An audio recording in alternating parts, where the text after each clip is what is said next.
Greetings and salutations everyone. I decided that I just want to make a video real quick. Just talking about, like, Wonderlands is coming out next month. Less than 30 days away, and I want to make a video just talking about stuff. I went through True Model on Takedown. I did Guardian Takedown earlier, and I don't want to go back to a bit of it. But there's a couple things that I want to just say, like do's and don'ts really, I guess you can call them. Because I want Wonderlands to be really enjoyable, and there's a lot of things Borderlands 3 did that were wrong. And the reason I'm playing them out is like showcase that in this actual video. Let's just get started. The first thing I want to talk about is obviously legendary drops. Lots of them are just, you know, weapons from other games, and a ton of legendaries in this game. In Borderlands 3 are useless. I don't want that. In Wonderlands, I want some unique weapons that maybe aren't super powerful, but very fun effect. Because let's face it, a lot of weapons in this game are power creep. You guys could see power creepers in Borderlands 1 and 2. And the power creeps are playing in modern games to this day, which I can't argue. Power creeps are playing is always going to be in a game. And in PvP, in player versus enemy, you know, you really shouldn't care about power creep. But what's the name of the gun? Let me ask you guys, do any of you guys even use Magnificent ever since the Light Shore was released? If you answered yes, you're just straight up lying. There's a ton of guns in this game that are just basically what buffs should have been for some of the weapons in the game. Light Show is magnificent. It's magnificent with dual barrel attachment, just better. There's a lot of examples of this game, but that's the main example I want to talk about. Don't just bring in a weapon past the game's lifecycle, because it's probably going to be DLC for the game. Don't just add in a new gun, it's just a better version of an already existing gun, just make the gun better. I'm not saying I hate the Light Shot, I just don't like how it's just, you know, it exists to make another weapon use it. It's just stupid. Another thing I want to talk about, it'll be demonstrated in this. It's in the entirety of this game. Immunity phases on bosses. Just get rid of them. If people are spraying a boss, that just means that their build is good. You shouldn't have to make an immunity phase to say it's an actual challenge, because it's not. It's a waste of everyone's time when a boss takes about 5 full minutes to get to their immunity phase. I know it's not a take 5 minutes, but like look at the Guardian Takedown bosses. They're just immunity phases, they're not challenging. They have interesting aspects in their fight, but they're not a challenge. Especially as particular characters, I want to say. Which will be my next point, but I want interesting bosses. Like perhaps the whole thing where you can dodge the attack for the Guardian bosses, that could be used, but it doesn't be an immunity phase. And for the crystal fist in the Guardian Takedown, well, I'm not talking about the actual crystal, I'm talking like when you have to break through a boss. That kind of makes sense. I feel like there could be a boss in Wonderlands would be very cool if it like charged up using crystals around it, you know. And if it got to charge, it did a one-shot attack. But you can still attack it and try and kill it, and you can ignore the crystal if you want to. Before people could play in Borderlands 2, there were ways to one-shot bosses. There was too many. I'm not trying to play that vendor. That vendor crashes my game constantly. There's nothing. Don't have a ton of game-breaking crashes just constantly in the game. Oh. Wait. So I didn't equip an element? But I want shock anyways.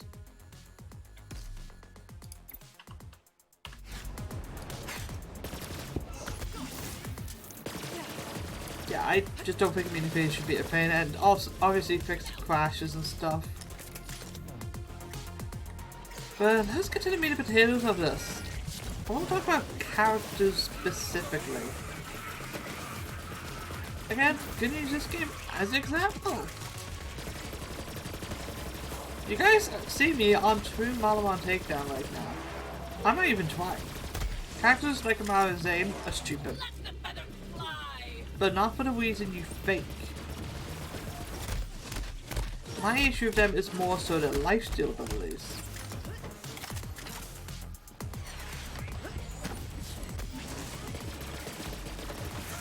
Like, Amara constantly does elemental damage. She's going to always have lifesteal. Zane is the same with Seeing Dead. Before people complain about Zane always having constant lifesteal though, he had to get a class mod for his constant lifesteal. Before he had to kill the weakest guy in the brain, which the whole idea of Zane was cool. Go into a room, pick on the weakest looking person there, and then we'll do it to advance. It's like an actual sort of bar fight. Which I think was interesting for Zane. I do think Seeing Dead is stupid. It's Zane's best class mod, I hate that I have to use it basically. Like, give me a reason not to use it. There's another note as well. No more stupid class mods. There's a lot of them. But Flax Whack Pack specifically. Ooh, 1 extra charge of Whack Attack. That is brilliant. Oh wait. There's like multiple skills Flack has that increase that. I don't want to use this class mod in the game. But back onto the point of characters with lifesteal. I don't think characters should have lifesteal as a point. Or if it's gonna be that way, it has to be a very specific situation.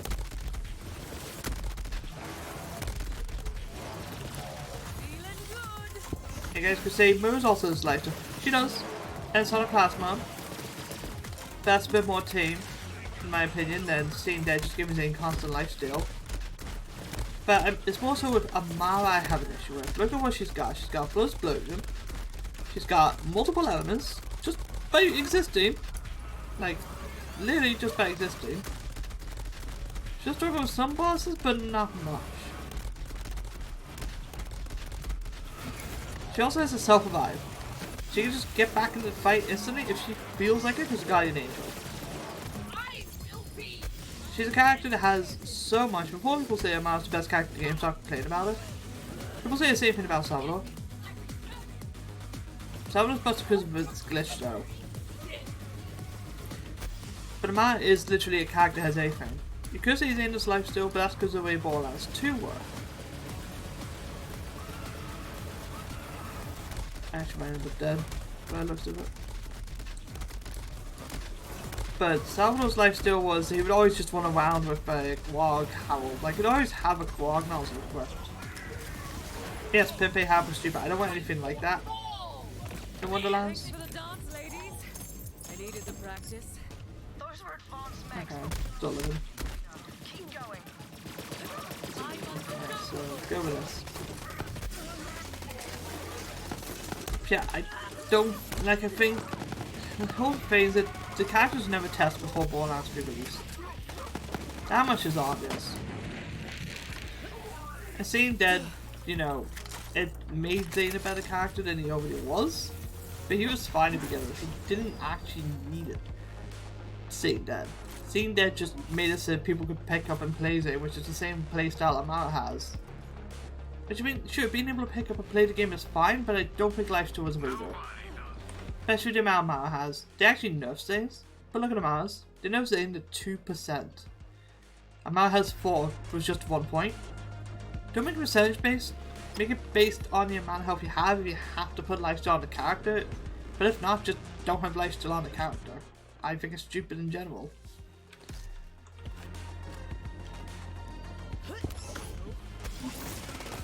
You know, like being able to just walk to a fight and just, you know, hold the trigger and you never die. I guess it did go down, but that's because I was jumping into the electricity like a fucking idiot.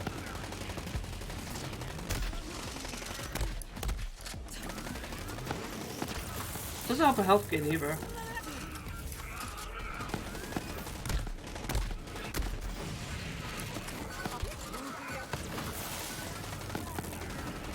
But like, in terms of character balancing, I don't think any of the characters should have lifesteal, or if they're going to, they should all have, but have it be a super specific situation.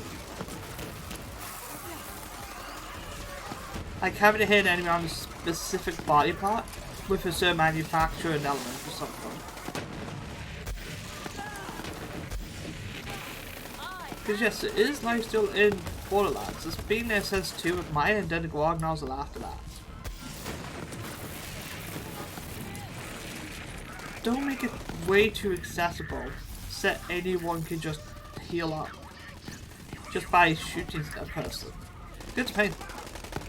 Saying that about characters, you could give them a Guag nozzle and they're completely safe. Like they're actually immortal with that. Especially a map being able to grab an enemy and just give them place and then fire at them. And have a whole chain build as well, which I'm sort of using. Well, sort of using. It's just my own map build, but as you can see, lifesteal isn't an issue for her, and neither is Marvin. Bosses is like the only thing a little bit tough for her, and it's not even a situation of bosses are tough for her to kill. My build's just slower killing bosses.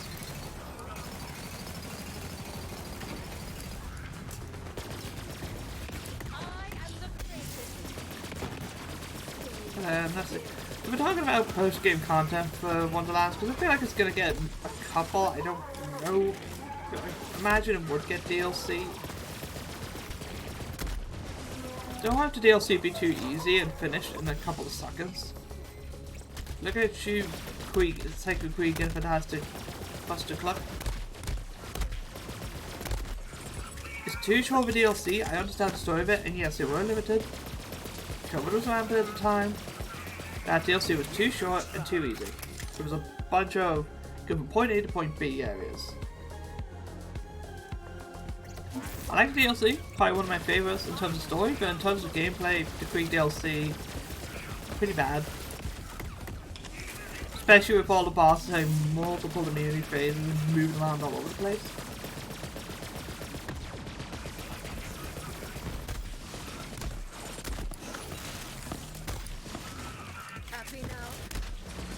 No point of DLC. Don't make a season pass 2 for Borderlands. Just don't ever again.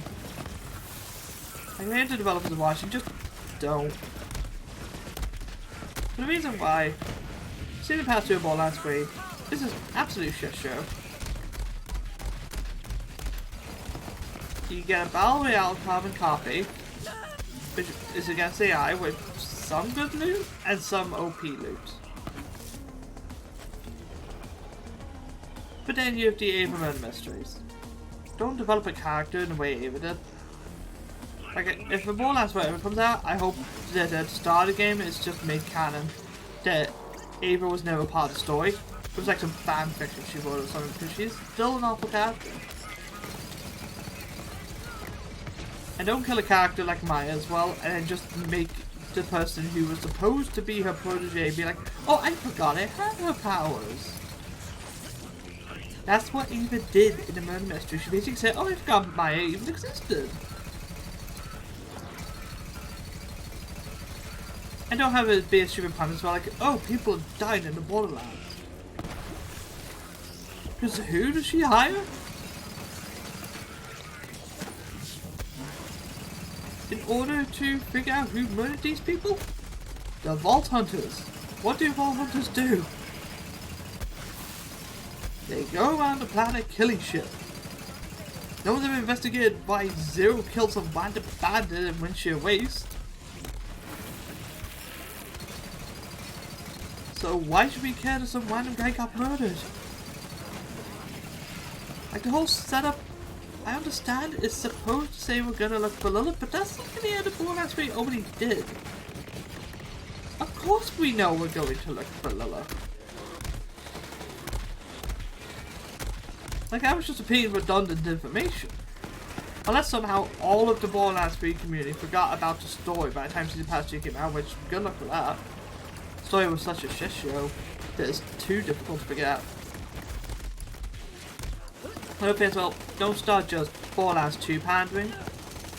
Looking into Jackpot DLC, I like the fact that they brought Jack's humor back, but Jackpot DLC was just saying, hey, we remember Borderlands 2. Don't you remember Borderlands 2? Which, nah. The Jackpot DLC honestly should have just been a Borderlands 2 DLC, and I'm one of the people that's still against fight for Sanctuary to this day. I think Fight for Sanctuary was such unnecessary DLC that it should have just been free all the time, not just for a limited amount of days.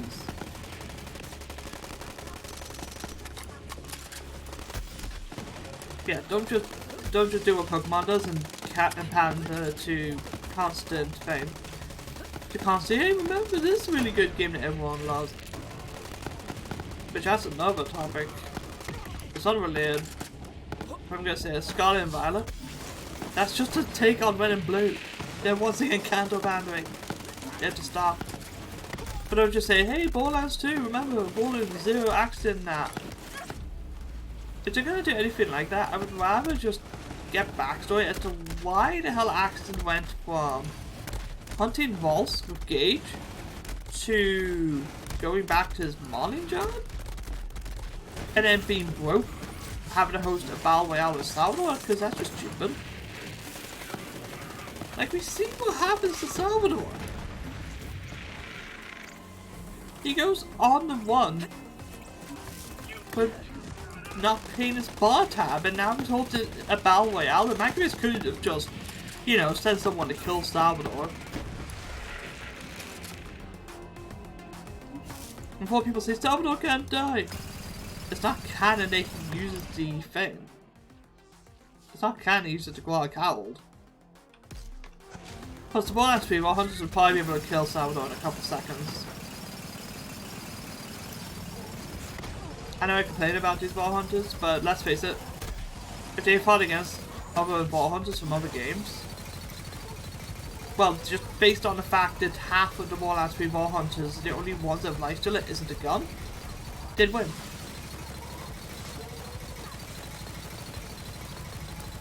Borderlands 2 ball hunters would be close to winning, but that'll all come down to how they work as a team. I don't know, people make their ball hunters feel like a team. In this game, the ball hunters just feel like four-minded people who happen to meet up. I feel like Black Skag picked up the poster, and then Zane and the others all found their own version of the poster. Just sort of wandering about, but never showed in the opening cutscene, because why would it?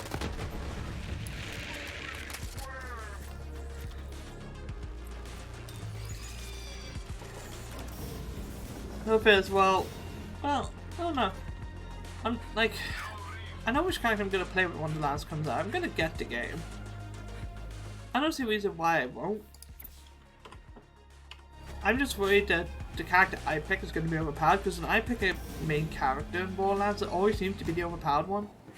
I always chose Lilith first. I chose Lilith as my first Borderlands 1 Ball Hunter. I chose Zero as my first Borderlands 2 Ball Hunter. Pre-sequel, I chose Timothy. Well, I chose Valhammer first, but then I stopped playing pre-sequel and went to play Timothy after that, who was really good. And Borderlands 3, I chose Black. I don't want a character to break the game at launch. I know it's going to be inevitable.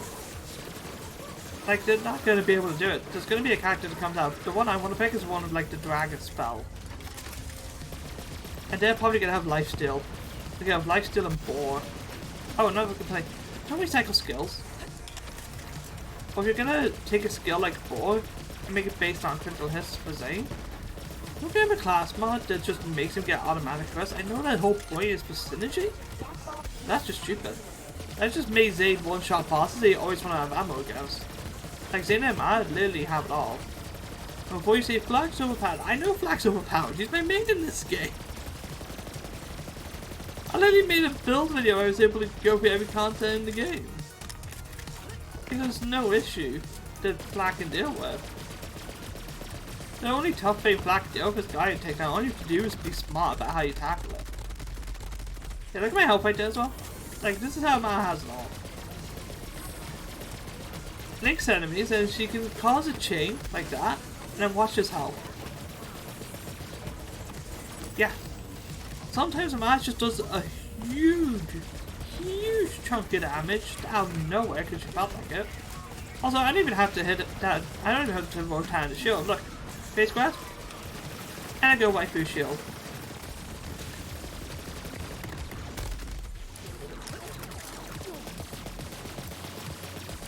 Like, I want a character that can struggle with some things but can do every content in the game. I don't want to be able to just hold down my trigger, get lifesteal, and then boom. Like, I could have went down there, but I didn't. So I think lifesteal based on the skill is stupid. Now, as I've said, Zane has lifesteal, yes, but that's based on getting a kill skill, which Zane then made easier. That's the difference between Zane and Amara. Amara had this life just since day one, but no one complains about Amara.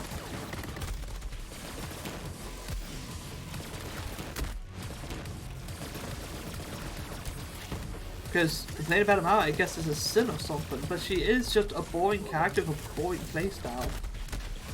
She's also a carbon copy. She decided it was called Pandora and won the challenge.